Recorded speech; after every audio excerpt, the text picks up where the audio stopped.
Gratefulness. This year's focus as we head into 2026 for our stewardship campaign. And as we do that, we've spent some time really considering the areas of mission and ministry that continues to express that gratefulness and do that work here at All Shepherds. So here's some of our leaders from All Shepherds to tell you about what those specific areas are and why they're important. They asked me to address the topic of ministry excellence. And it seems to me that excellence in ministry has to do with our ability to serve. We are God's children, and as God's children, our faith requires us to serve and to serve well. I know in my evening prayers every night, I ask for opportunities to serve, and I ask for the ability to serve well and to recognize those opportunities.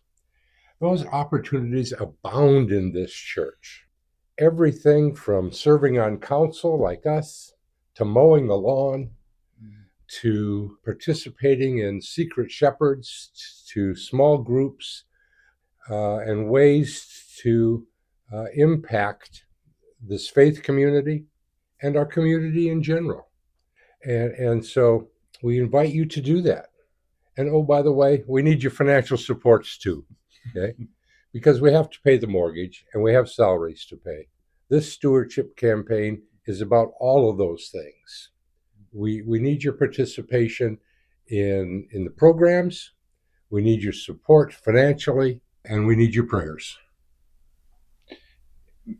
Thanks for sharing that, Jim, because ministry excellence is about so many things. It's about the ministries, the way we support those things, the things that are already in place, mortgage, those things, the staff, but at the same time, the ministry that extend beyond that the staff does. You know, I know that we focus a lot on ministry excellence over the year. We've talked about that for numerous years, but we also talk about that piece of growing together in faith, right? Right. And that comes in many, many different ways. It could be a small group, like Jim said. It could be singing either in the praise band or the choir. It could be lighting the candles. There's lots of places that you can listen for. And that's the thing I would go in your nightly prayers or whenever you pray for what your needs are and where God should use you. And the next thing about that is you have to listen to God, because last I knew we didn't get tablets or flaming things coming from above.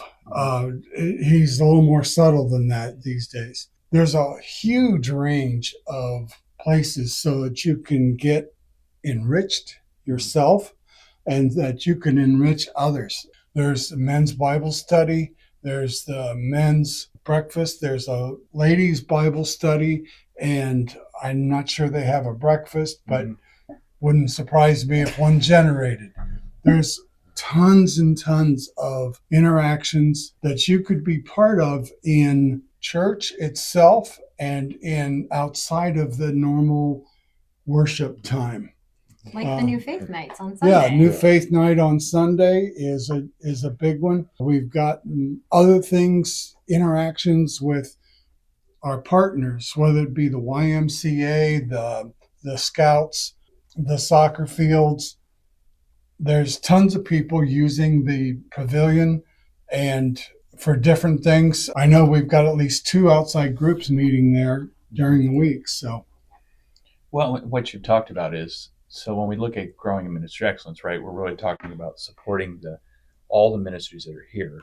Yep. That growing together in faith is where the community here is cultivated.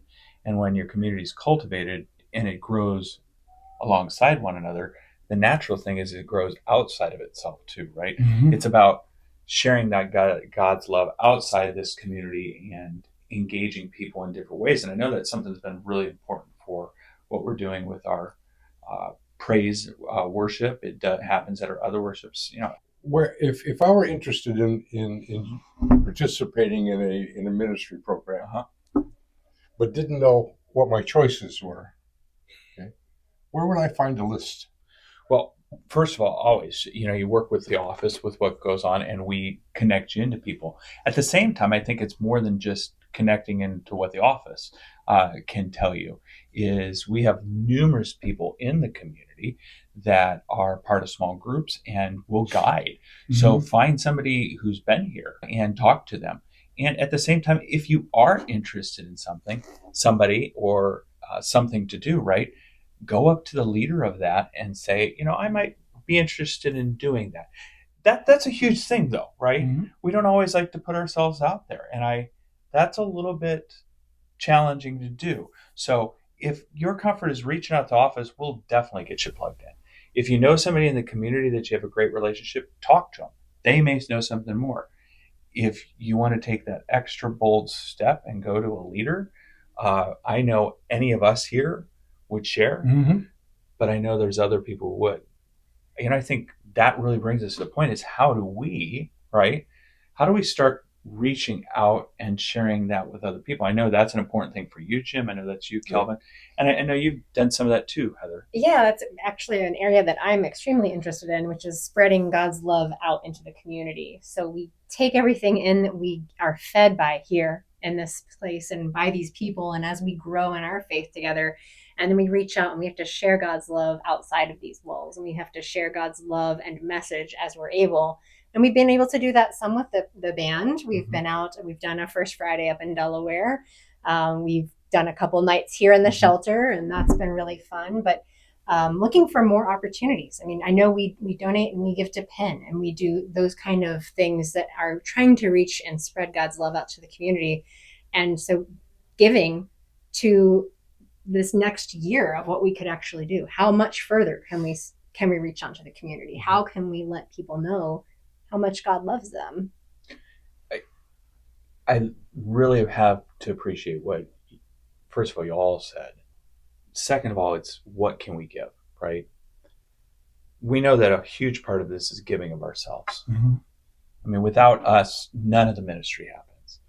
At the same time, it's not just limited to what we give of ourselves. Where we build upon that is what we can give to support this financially. Doing ministry in the world takes those gifts that make a difference. And I think that's why we're sitting here together. These are the council president emeritus, and council vice president.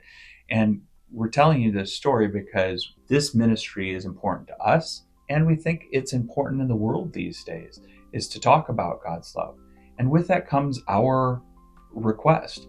We ask that you prayerfully consider in the week to come and in the weeks to come how you can give to the ministries financially and how you might be able to stretch that giving in the year to come. Because with your giving, we can do what we're already doing and so much more.